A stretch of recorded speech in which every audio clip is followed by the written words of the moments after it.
Assalamualaikum warahmatullahi wabarakatuh. Perkenalkan, nama saya Muhammad Ruluda.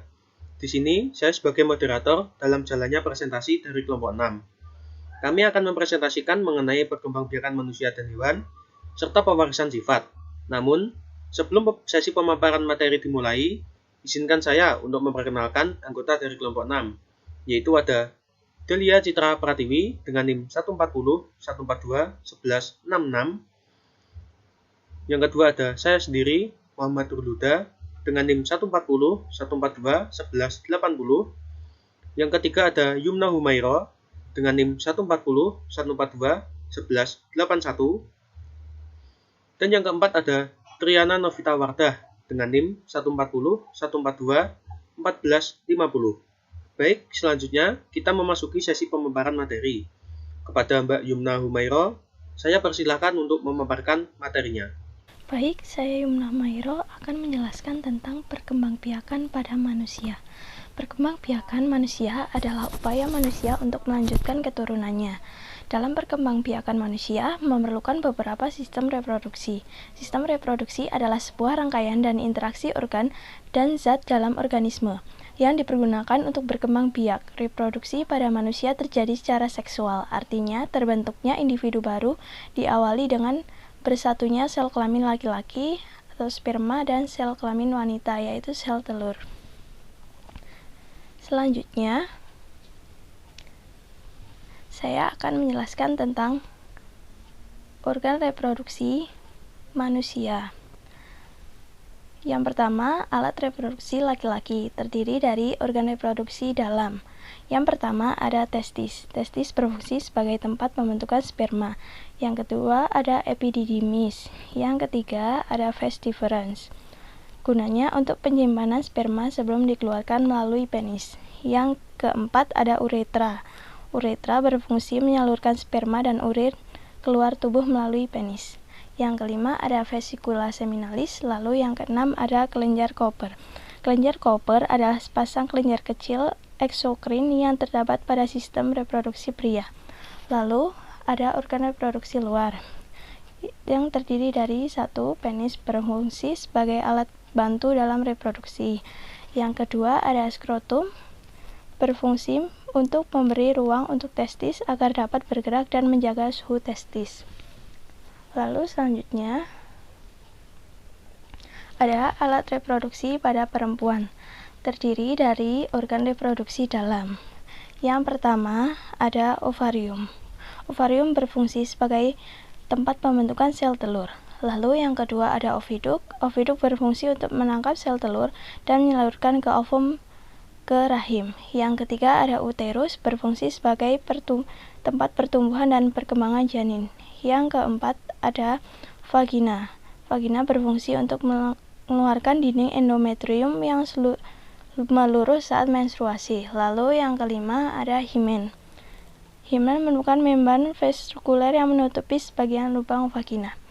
Lalu ada organ reproduksi luar. Yang pertama ada labia mayora, merupakan bagian luar dari kemaluan wanita. Lalu yang kedua ada labia minora, berbentuk lipatan yang terdapat di dalam labia mayora. Lalu yang ketiga ada mons pubis, berfungsi untuk melindungi jaringan yang ada di bagian bawah kemaluan. Yang keempat ada klitoris, terdiri atas batang pendek yang menyokong sebuah gland atau kepala. Yang kelima ada vestibulum. Vestibulum adalah rongga pada kemaluan yang dibatasi oleh labia minora pada sisi kiri dan kanan. Materi selanjutnya akan dijelaskan oleh rekan saya, yaitu Triana. Selanjutnya saya Triana Novita Wardah dengan NIM 14014214550 akan menjelaskan perkembangbiakan hewan. Perkembangbiakan perlu dilakukan agar hewan tersebut tidak punah. Sebenarnya, setiap makhluk hidup memiliki kemampuan untuk melestarikan jenisnya dengan cara berkembang biak. Namun, seiring dengan campur tangan manusia, banyak makhluk hidup yang tidak dapat melestarikan jenisnya. Secara umum, ada dua macam perkembangbiakan hewan, yaitu perkembangbiakan generatif atau kawin dan perkembangbiakan vegetatif atau tak kawin.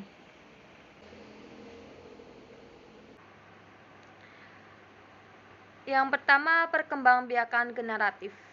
Perkembangbiakan generatif ada yang pertama bertelur atau ovipar. Perkembangbiakan hewan dengan cara bertelur disebut ovipar.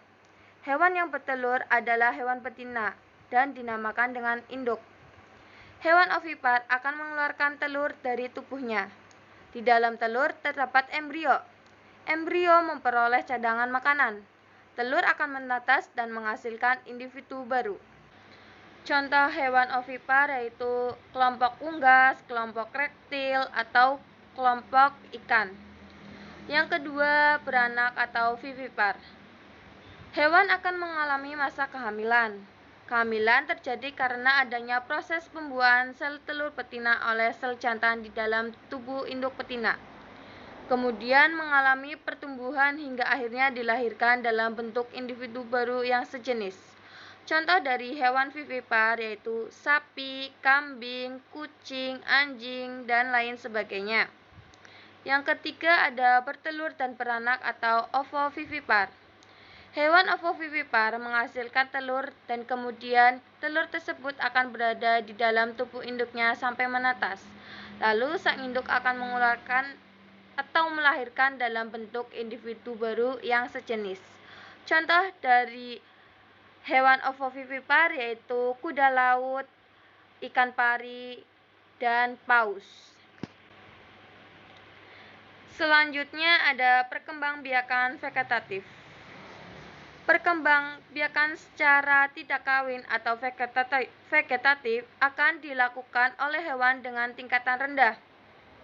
Hal itu dikarenakan hewan tersebut memiliki struktur yang tidak sempurna dibandingkan dengan hewan yang mempunyai tingkatan tinggi. Berikut ini adalah cara dan proses perkembangbiakan hewan dengan cara vegetatif. Yang pertama ada tunas. Hewan yang berkembang biak dengan cara tunas adalah hewan hidra. Yang kedua, membelah diri. Perkembangbiakan ini biasanya terjadi pada hewan yang memiliki sel satu. Yang ketiga, fragmentasi. Fragmentasi merupakan perkembangbiakan yang akan dilakukan oleh kelompok hewan tingkat rendah dengan memotong bagian tubuh tertentu untuk menghasilkan individu baru. Sekian dari saya, selanjutnya saya akan serahkan pada Delia. Selanjutnya, saya Delia Citra Pratiwi, NIM 14014211166, akan menjelaskan mengenai pewarisan sifat. Pewarisan sifat atau hereditas ialah penurunan sifat dari induk kepada keturunannya. Sifat yang diturunkan ini dapat berupa apa saja, sebagai contohnya, warna kulit yang diturunkan oleh orang tua kepada anaknya, ataupun tinggi badan yang diturunkan oleh orang tua kepada anaknya. Ilmu yang mempelajari tentang pewarisan sifat ini disebut genetika. Pewarisan sifat ini dikendalikan oleh materi genetis, yakni gen dan kromosom. Ada pula hukum mengenai pewarisan sifat pada organisme yang dijabarkan oleh Gregor Johann Mendel dalam karyanya Percobaan mengenai persilangan tanaman pada tahun 1866, yaitu hukum Mendel. Secara garis besar, hukum ini mencakup 3 pokok. Yang pertama, gen memiliki bentuk-bentuk alternatif yang mengatur variasi pada karakter yang sama. Ini adalah konsep mengenai alel. Yang kedua, setiap individu diploid memiliki sepasang gen, satu dari induk jantan dan satu dari induk betina. Yang ketiga, jika sepasang gen ini merupakan 2 alel yang berbeda, alel dominan akan terekspresikan dan alel resesif yang tidak terekspresikan, tetapi akan diwariskan pada gamet yang dibentuk.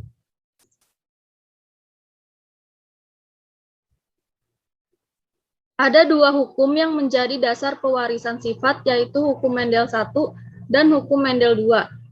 Hukum Mendel 1 disebut dengan hukum pemisahan gen atau hukum segresi yang menyatakan bahwa satu dari 2 alel gen akan memisahkan diri pada saat proses pembentukan gamet keturunan.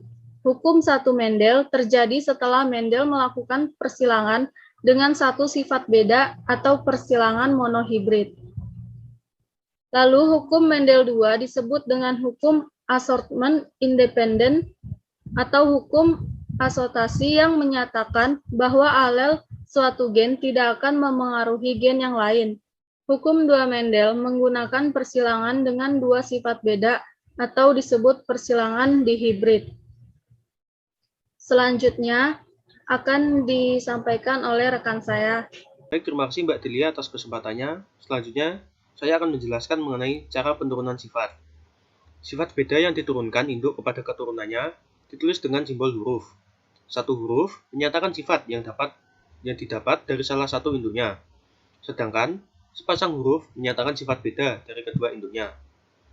Induk menurunkan sifat beda pada keturunannya melalui sel kelamin jantan dan betina. Oleh karena itu, sifat beda pada sel kelamin dinyatakan dengan satu huruf. Dalam penurunan sifat ada dua jenis, yaitu yang pertama, persilangan dua individu dengan satu sifat beda. Persilangan dua individu dengan satu sifat beda disebut dengan monohibrid. Dalam persilangan monohibrid ada dua jenis, yaitu yang pertama, dominan penuh. Dominan penuh adalah suatu persilangan disebut dominan penuh apabila pada keturunannya sifat dominan menguasai sifat resesif. Misalnya, pada persilangan antara biji kacang polong berwarna kuning dengan biji kacang polong berwarna hijau, dihasilkan biji kacang polong yang berwarna kuning. Hal ini menunjukkan bahwa warna kuning bersifat dominan dan hijau bersifat resesif. Selanjutnya adalah dominan tidak penuh. Dominan tidak penuh terjadi jika kedua gen induk saling mempengaruhi, sehingga menghasilkan sifat antara. Sebagai contoh adalah persilangan antara tanaman bunga pukul 4 warna merah homozigot dengan bunga pukul 4 warna putih. Diperoleh keturunan F1 heterozigot berbunga warna merah muda. Jika tanaman F1 disilangkan dengan F1, diperoleh keturunan F2 yang memperlihatkan perbandingan fenotip merah berbanding merah muda berbanding putih, yaitu 1:2:1. Perbandingan ini diperoleh karena sifat merah yang tidak dominan penuh terhadap sifat putih disebut dengan sifat intermediat, dan warna merah muda disebut sebagai warna intermediat. Yang selanjutnya ada persilangan dua individu dengan dua sifat berbeda. Persilangan antara dua individu dengan dua sifat berbeda ini disebut dengan persilangan dihibrid. Misalnya, beda antara bentuk dan warna biji kapri. Jika disilangkan antara tanaman kapri berbiji bulat warna kuning homozigot dengan tanaman kapri berbiji kerut warna hijau homozigot, dihasilkan semua keturunan F1 adalah sama, yaitu berbiji bulat berwarna kuning. Jika disilangkan antara F1 dengan F1, maka dihasilkan keturunan F2 yang memperlihatkan 16 kombinasi yang terdiri dari 4 macam fenotip, yaitu berbiji bulat berwarna kuning, berbiji bulat berwarna hijau, berbiji kerut berwarna kuning, dan berbiji kerut berwarna hijau. Dengan perbandingan 9:3:3:1. Baik, karena semua materi telah disampaikan, izinkan saya untuk menyampaikan kesimpulan pada pemaparan materi kali ini. Berdasarkan pemaparan materi di atas, dapat disimpulkan bahwa perkembangbiakan hewan manusia merupakan salah satu cara untuk mempertahankan jenisnya. Perkembangbiakan hewan dapat dibagi menjadi dua, yaitu secara generatif dan vegetatif. Sedangkan perkembangbiakan manusia bertujuan untuk menghasilkan keturunan baru. Kemudian, pewarisan sifat atau hereditas adalah penurunan sifat dari induk. Penurunan ini bergantung dengan sifat induk yang dikodekan oleh materi genetik.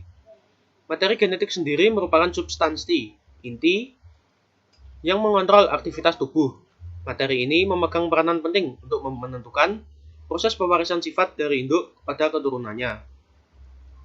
Sekian presentasi dari kelompok 6 kali ini. Apabila ada kesalahan, kami mohon maaf. Terima kasih. Wassalamualaikum warahmatullahi wabarakatuh.